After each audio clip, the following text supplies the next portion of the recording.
Hey, everybody, we're going to try to do this one more time. I'm waiting for my guest, Chris Adamo, to come in. Let's make sure that we're working here. Yep.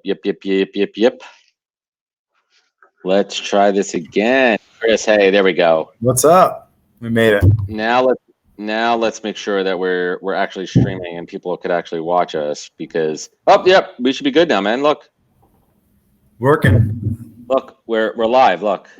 I see it. Oh, yeah. So there's about a 5 to 7 second delay between live. So we got 4 people on right now.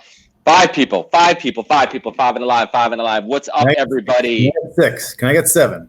We're down to 4. I like we're down to 3. Come on, we got to get people back up on here. Welcome to the podcast, everybody. Happy Friday. We are in this fun little week between Christmas and New Year's. Hopefully, everybody's having a joyous festival season. Chris and I are on different points here on the Eastern Coast. I am in beautiful Long Beach, New York, broadcasting from the Bridgeworks co-working space broadcast studio. Adam Sickness, welcome. How you doing, my man? Welcome to the show. Everybody, this is my good friend and longtime confidant, Chris Adamo. We're going to do a proper introduction in a little bit. He is in beautiful, I don't know if it's beautiful today, Miami Beach. What's happening, Chris Adamo? Welcome to the show, man. Hey, man. Dude, it's been forever. It is beautiful here in South Beach. I'm not going to lie. It's 80 and sunny. Damn. It's the middle of winter, so everyone should move here. It's so funny because we were talking, we have conversations with my parents about when we go down to visit, and we try to avoid this week because the weather could always be a little bit hit or miss. Nico De Bruin, welcome to the show. Happy Friday. Happy freaking Friday. So Chris, for those of you who don't know, Chris is the Chief Business Officer at Where by Us. Why don't you tell everyone a little bit more about who you are and what you do best, my friend? Yeah. So my entire life has been based around connection and helping other people. So similar to what your life is like these days. And we started, I worked for 9 years for 100flowers.com back when it was, when you were living in New York. That's right. Back in New York when they were, going from startup to being a very, big company. And I was there for the most part of that, which is a fun time to be in the internet world. They kind of started the e-commerce business, and from there we kind of bought companies and built that business up to what it is today.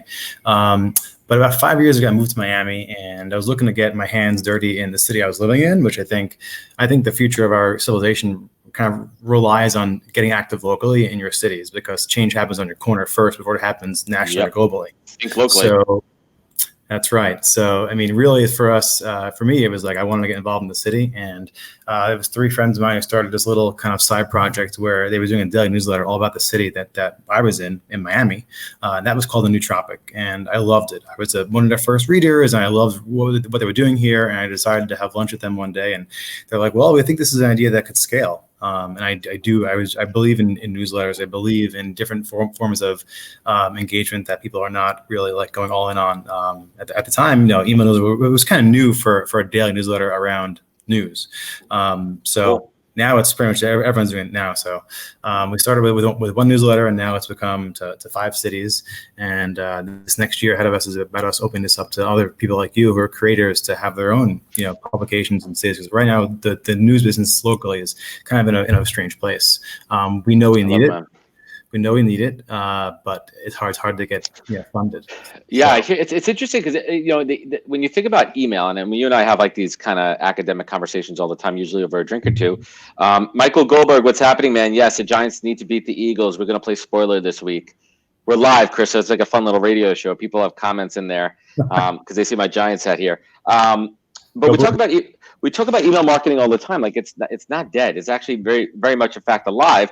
And my experience, I went through this transformation maybe about 6 or 7 years ago when everyone and their mother was doing it. It became very spammy and people weren't being targeted. But now I really truly believe that the value is back. There's a lot of cool services out there. I use unroll.me, which basically correlates all of my shopping emails, everything into one daily newsletter, and unclogs it, and actually think it raises engagement. And the only things that come through my inbox are things I want to see. For example, your newsletter, the breakout newsletter, transactional emails. Have you seen, in your experience, how have you seen, email open rates, click-through rates change over the last few years? So for us, since we're really, really, really, really, can't stress this enough, we our list is so clean where it's like we know who's reading it every day. So we're really vigilant with people who haven't opened our email in like 2 weeks to like put them into a different set of kind of like emails they're getting from us saying, hey, do you still want to get an email? Or do you remember? Super opt-in. Yeah, so we want to always get them to be like, I want to keep getting this thing. So I actually finding it useful. So we do a lot of, our list is like very clean in that manner, and we've seen that help us. We've kept our open rates above 30% for the past 5 years, which is great. As they've gotten to be over 100,000 people are on our list across 5 cities, they're still getting the email, they're finding it useful, they're still sharing it. It's all grown organically. So people that get this are the most like civically concerned people in their cities. So these are folks that are like the architects of their friend groups. Folks are saying, hey, I'm going to take us all to this one new place. This new thing is happening. I want you to get involved in this nonprofit. I want you to hear about this new thing happening around you. So those are people that we want to be our people, our main followers, or those folks that have the power amongst their friends. We've seen those people kind of like help us scale. No, that's awesome. I mean, how long have you been in Miami for? I've been here since 2012. The okay, week right. after Sandy hit New York, I moved to. Yeah, I remember that. So Chris and I have known each other for a long time. Dude, I think we're approaching 20 years. I think it's been probably close to 20 years. And Chris and I met through our mutual friend, Andrew. Andrew went to Binghamton. Chris went to Binghamton. I went to Buffalo. Andrew and I worked together at a beach club. We became friends, and Chris was one of his good friends. And the rest is history. I was in his wedding party. He was in my wedding party. We've been through a lot. We've been on some pretty crazy adventures that we'll save for an unedited podcast in the near future. I don't think we'll share too much. That's a lot of that we'll keep to us, specifically around running for the border in Tijuana, but we'll save that story for another time. But one thing that always fascinates me, Chris, for anybody who's watching, Chris, how many consecutive days have you been wearing colorful jam shirts for? So last Monday was 1,111. So I'm almost at 1,120 this week. So 3 years straight, December 1st, 2016. Wow. And do you remember the first day that you donned that silky smooth, colorful garb? I remember the first day I got it, which was actually 5 years ago from my wife. And I didn't know there was more of them actually till I ran into it. You thought it was a one-off. I thought it was a one-off. Oh, this is a great shirt. Beautiful shirt. I love this. It's my go-to party shirt, right? And then I was at a party with Shep Gordon, the longtime manager of artists. I ran into him at his birthday party, and he pulls me. He goes, "Hey, is that a jam shirt?" I go, "Yeah." "How do you know it's the jam shirt?" He goes, well, my neighbor owns a company, and I live in them myself. I'm like, wow. Really? Yeah. There's like thousands of these things. I'm like, great. Can I meet your neighbor? So instantaneously, I met his neighbor, and I became good friends with them. I started wearing them every day because I felt like these are the best kind of like fabric. It's all made out of bamboo, so it's sustainable. It lasts forever. It's perfect for Miami, right? Humidity and everything. For sure. And I didn't mean to start wearing them every day, but I happened to start buying a couple of them. I kept wearing them. And then about like 3 or 4 months into it, my dad happened to get sick and he lost his memory. So he remembered nothing but my shirts and myself. So I'm like, I guess I gotta keep wearing the shirts so the memory comes back. I love it. It came back, which is great. But at that point, I was like 6 months into it, where I was like, you know what, this is kind of just a great style to have. Mornings are really easy. No one has to worry about what's going on with me, why I'm getting dressed real fast. You don't have to worry about your hair, so you don't have to worry about your shirt either. That's so if you put the two of us together, and the hair is always perfect. It's always nice. You don't have to deal with this. I have to figure out this bird's nest every single day. What's happening here? Pause for a second. Quick shout out, Michael Goldberg, Rush Johns. Michael, we'll get to your question in a minute, but I want to bring this story home with your shirt here. Now, Chris has created a brand for himself, his personal brand.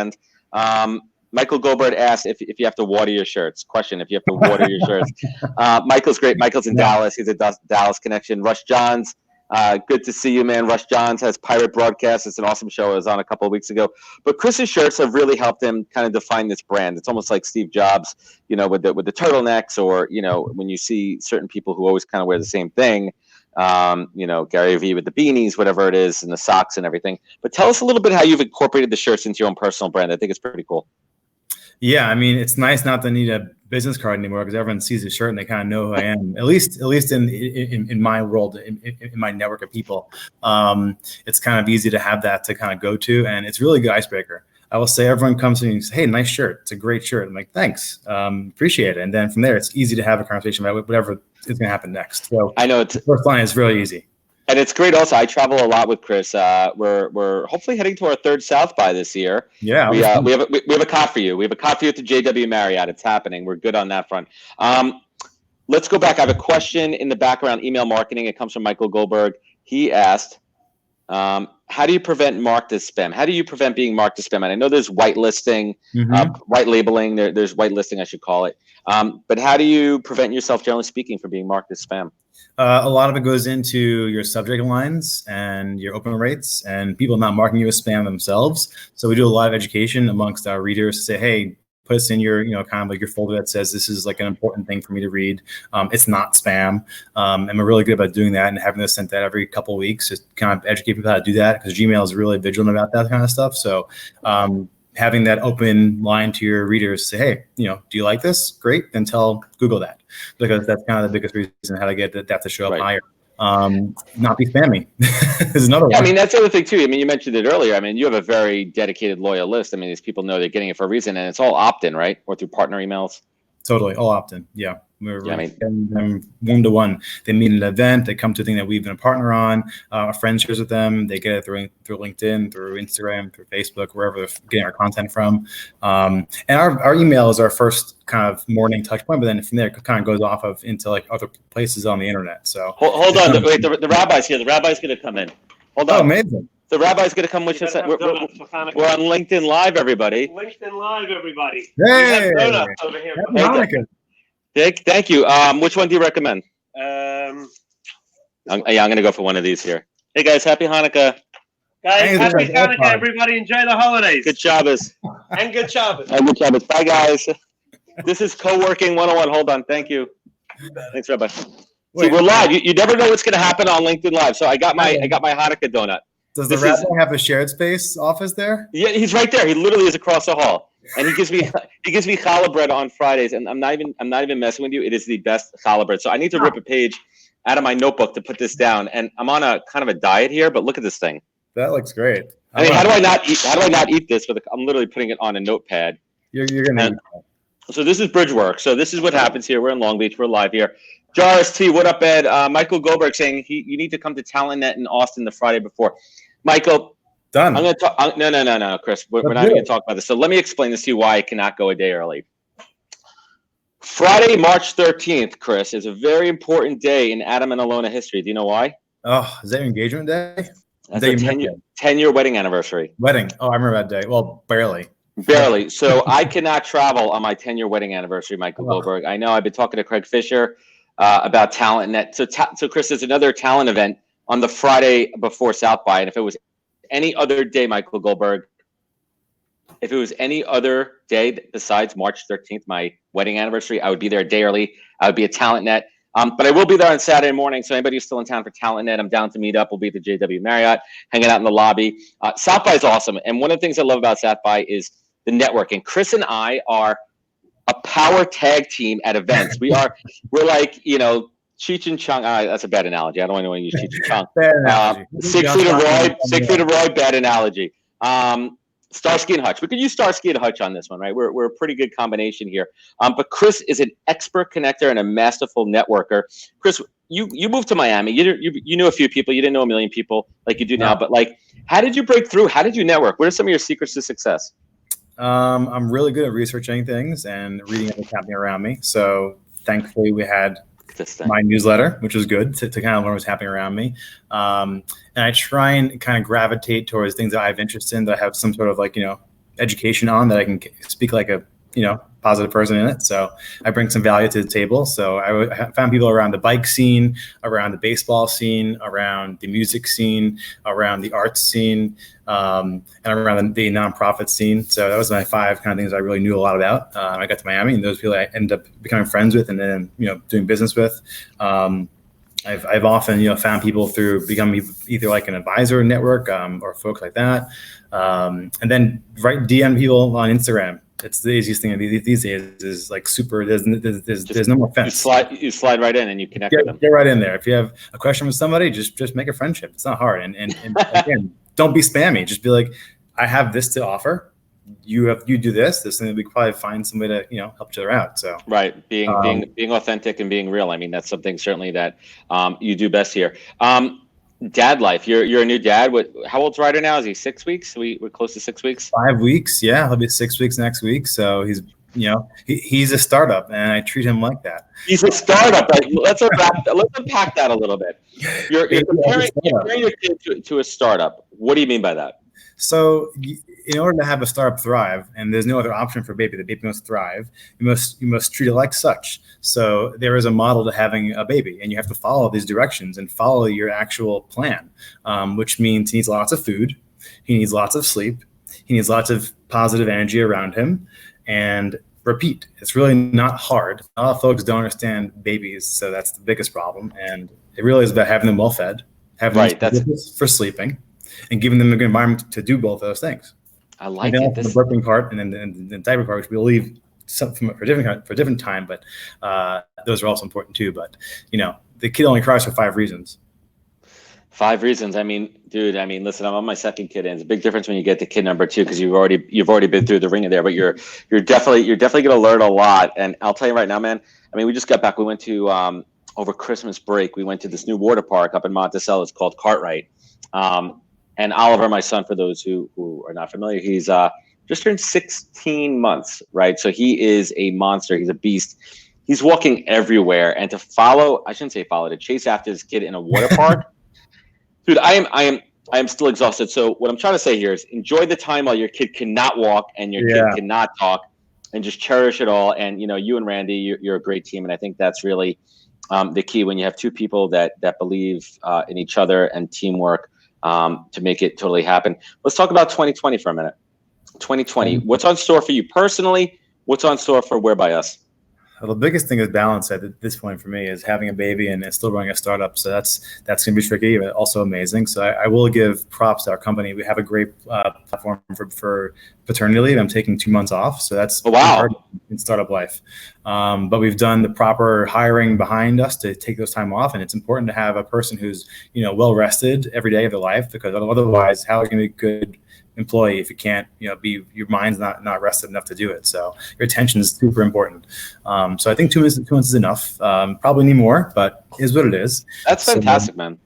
I'll go back to work probably end of next month, and we're hitting the ground running with our platform model. So we're building our creative platform. So folks like you have a network of people that follow them and read their content, and there's not really a way to monetize that very well, as we talked about before. Where people have needs in their lives, and if they're going to be a journalist, or they're going to be a community creator, or they're going to be a beacon of hope for some other cause, there needs to be a better way to have them have a sustainable life. And I love it, man. That's what we're trying to build with the Web platform. So that's for us, is the whole next year is focusing on that. You were one of my interview subjects of the past. So let's to test that out. Yeah, so quick jump in here. So we got some other cities on the line. I know Michael Goldberg is in Dallas, Texas. Are you guys planning on anything in Dallas? Is that on the horizon? We'd love to be in Dallas. I think it's a great city. So Michael, if you have any friends in the city that want to do something civically, give me a shout. It could be a writer, it could be a group leader, it could be a coach. Anyone who likes to get people together, they're a good person to become a creator for us. Yeah, we'll link everybody in the afterthoughts here. So what are some of the challenges you're having as a dad? Like, how are you doing with the sleep, man? Was that hard for you to adjust to? We've been lucky where he sleeps like 5-hour stretches at a time. So He's been going to bed around like 9 o'clock, 10 o'clock, and sleeping until 2. So we've been getting 5 hours of sleep, which is, I think, unheard of at 5 weeks old. So we're very, very lucky. And then he's up again 3 hours and 3 hours. So we're getting okay sleep. It's not the worst. We just have to go to bed when he goes to bed. That's the hardest part. Yeah, man. Baby sleeps, mommy sleeps. That's something pretty good. So let's go back to entrepreneurship for a bit, and it's a topic that I've been hearing. A lot of things on the value of the ROI of a college education. You graduated with a college degree. I graduated with a college degree. I mean, I could personally look back now and say, academically, there's probably not too much that I learned then that I really applied to now, if I'm looking at it like textbook wise. Sure. But what I did learn was how to live on my own. I learned how to quote unquote be an adult. And I think that's extremely important. Now, am I a doctor? No. If I'm a doctor, I'm going to go to school and everything. But what are your thoughts on this conversation around the value of a college education?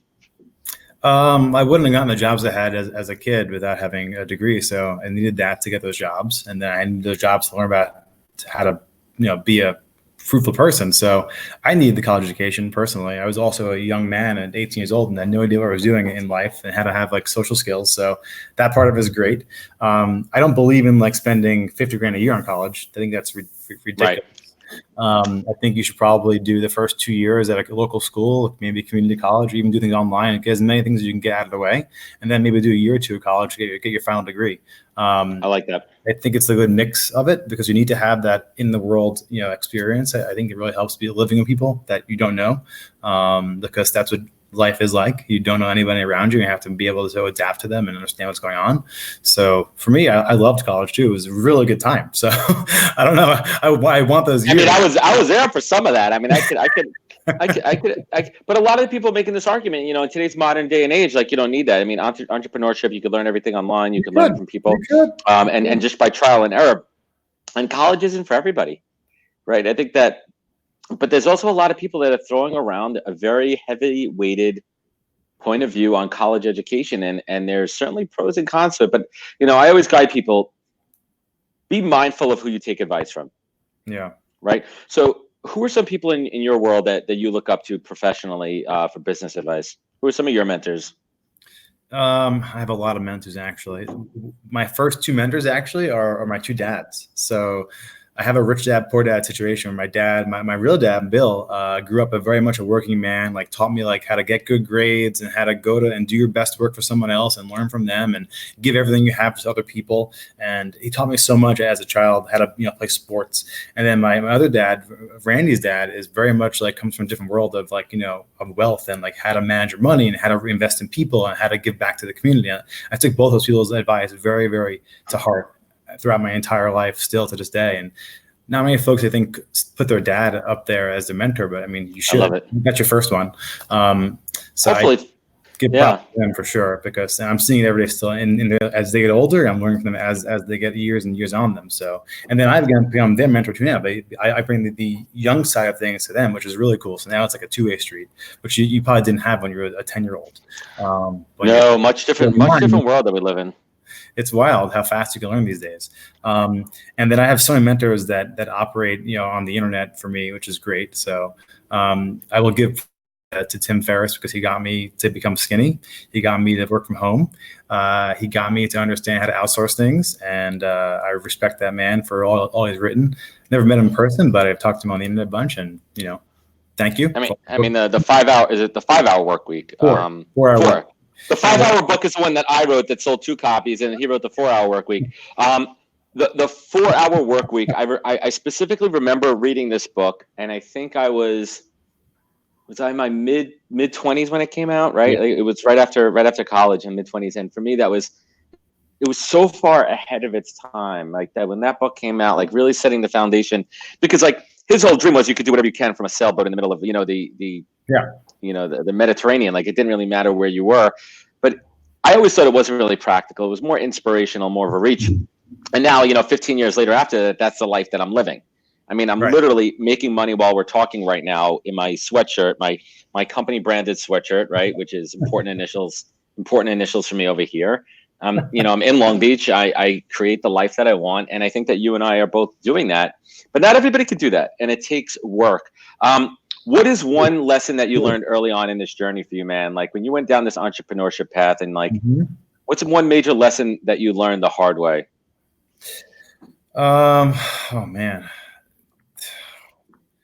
When I first started working from home, I worked for 100 Flowers in Miami, and the time management thing was like a mess. Like, cause like there's so many things distracting you. So I learned how to manage my time and kind of put things on schedules, which I wasn't a big person around schedules before I started working from home. No. And it's so important. So like my morning is super regimented from like the second I wake up till the first time I do a work call from like 6 to like 9. Like that's the whole thing is a part of my day that I didn't have before. I work from home, and then it's like legit like heads down focus time for some number of hours.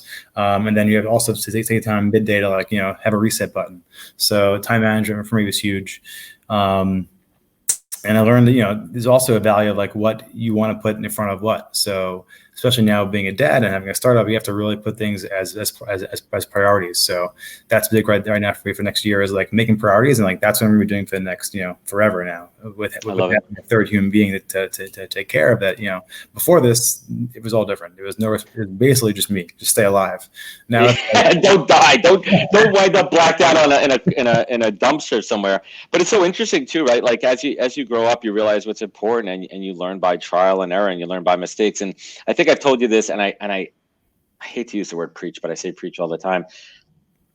The mantra that I repeat daily was bestowed on me by my first boss when I went into recruiting, Tom Holland. He said to me, plan your work and work your plan. This is a mantra I repeat every single morning to get me focused for work. Plan your work and work your plan. And here's what I do. Every morning when I wake up, I even do it the night before, whether it be my notes section on my phone. I still use Post-it notes. I love Post-it notes. I write down 4 or 5 things, bullet points that I need to accomplish for tomorrow. Personally, professionally, call the airline, work this job, work that job, meaning what roles am I going to recruit on? And then the morning when I wake up, first thing I do before, I turn on my laptop is I look at that list, or I look at my phone at my notes, and I say, I'm going to knock these things out first. I'm going to block out my distractions. One way or another, I'm going to get to it. Now, I would say about 80% of the time I get through most of that list. Daily distractions are a killer. But I think there's a big takeaway here in really being focused and dedicated that makes you more efficient. Yeah, I am a little weary now of having my life so scheduled now that I lose that free time where it's like things can happen out of nothing, which I used to have made that spontaneity. Yeah, because I'm a little scared of it, but I'm sure I'll find other ways to have that still at this point. It'll come in. I mean, listen, you guys are brand new parents, and right now it's all about that kid. I mean, that's a game changer. I mean, the second that kid is born, you're second fiddle to Randy. I hate to tell you this. You're the second. She loves you the second most, automatically, and that's okay. But I promise you, once you guys get into your routine, once you guys start to get into that flow, you'll find the time. Have you gone out on a date yet? Have you had like a dinner? Have you had a chance to get out? No, not yet. He's been with us though, which was good. So he's a really good kid. He really is happy to be with people. So it's been good. We haven't had any alone time yet, but I think soon we'll have some together time once it gets to be a little older. But yeah, you'll get there.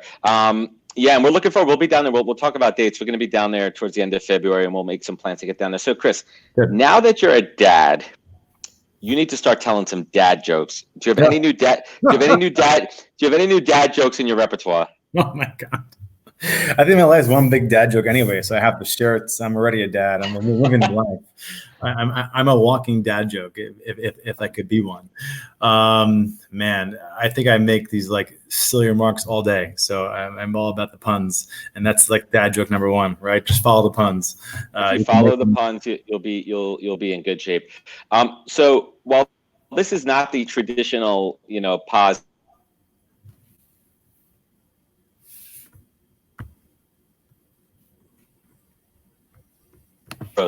We froze there. Can you hear me? We're good. Yeah. So let's go back to it. I'm going to ask you 2 final questions that I ask every guest on the podcast. First one right here. What is the single greatest piece of advice that you've ever received that you take action on daily? Yes. Life is a marathon, not a sprint. And I see it every day in my life, people doing things for sprinting actions, and no one's thinking about the long-term plan of their lives and how they have to take many sprints to get to that marathon finish. That came actually from my father-in-law. So Lewis Wolfson, thank you for that advice. He gave me when I first met him 10 years ago, and he gave it to me at my wedding day, and every day we talk to him, he says the same thing. So I love your father-in-law. We need to hang out. I need to hang out with Lou. I haven't seen Lou in a while. I mean, that man's had a wild life. He launched the video jukebox, which I sold to MTV, and he has a lot of knowledge from that. And he came from a family that kind of used to own the entertainment world back in the 50s and 60s and 70s and 80s. So it's pretty cool to see that kind of like background. I have a daily person to talk to that has been through all of it already. So everything I'm doing is like, oh yeah, this is what you want to know about that. So yeah, life's a sprint. That's awesome, Michael Goldberg. These are jam shirts. These are jam shirts for anyone asking there. People certainly enjoying the conversation. Jam brand. Yeah, and last but not least, Chris, right? Like things are hard. Life is hard. Life's not always easy. But on the flip side, one thing I love about you is you are a optimist. You're an extreme optimist, and that's something that I absolutely love about you and your character, and draws us close together as friends. That you're always looking for a good time, that you're always looking for the brighter side of things, and I applaud you for that. But not every day is sunshine and rainbows, even in South Florida, where you probably get tons of rainbows all the time. And other days are extreme gratitude. You look down at your new son, you look at this life that you created, and you want to show gratitude and appreciation. Chris Adamo, what is your North Star, man? Oh man, every day I thank the world that I'm alive. You know, we've been through places where we've been always been dead. You know, so it's happened to my dad like a couple of years ago, and I saw it happen firsthand. That life is fickle. So my North Star is every day, thank the Lord that we have this now, and now I have a new kid to like live for. So there was no bigger thing than yourself to live for, because every day it could be all taken away. You get hit by a bus tomorrow, and that's it. So enjoy it right in front of you. And lastly, any New Year's resolutions? My resolution for 2020, man, I'm going to try and be a really good dad and a really good husband. I'm trying to invest for that. So that's my biggest focus. And it's managing my time and making my priorities be crystal clear, and only saying yes to things that actually get me closer to those priorities for my family and for my career. So make good decisions. If anyone had one thing to pick for, it's pick your priorities and stick to them. I love it. Any closing words for everybody here? All 12 people here. I will do a PSA for local news. Get involved locally. Read your local news. Support them if you can. Get involved in your city, because that what matters most. Vote in the elections for local politics. And wear clean socks. Wear clean socks. And Chris, where could folks find you? Where could they connect with you? I'm at Chris Adamo on all the platforms. So Instagram, Facebook, and LinkedIn are probably the most active ones. And if you want to sign up for one of our Whereby newsletters, go to whereby.us and find your city. That's awesome. And the good thing about that I've noticed, and I got Rush Johns on here, who's a incredible LinkedIn Live pioneer. So funny, we're talking about pioneering about 8 months into LinkedIn Live, but Russ is a pioneer. He's got a great setup. He had me on his show. These shows live on, right? Like, people could click on it, they'll watch it afterwards. So you'll see the comments and the conversations flow through for people who cannot post it live. I'm also archiving these. I'm going to start putting them up on YouTube. Sharing the links as well. Chris, thank you for coming on. You have a wonderful holiday season. We will talk soon. Adam. I appreciate you. And to everybody following along, catch us on the full podcast episode, www.thepodcast.com. Click subscribe, link, share, do it all. Remember, take your online, offline. Everybody have a happy holiday, a fantastic new year, and we will catch you. Actually, there's a promo. Real special, this coming Tuesday for the last day of the decade. I have a very, very, very special guest on LinkedIn Live. I'm not going to give it away yet. Actually, you know what? I am going to give it away. It is, I can't even point on camera. The little lady behind these letters here, NHP, my daughter, Nina Harrison Posner, will be on the show on Tuesday, probably 10 a.m. Everyone take care. Have a good weekend. Be good to each other. I love it. And we're off.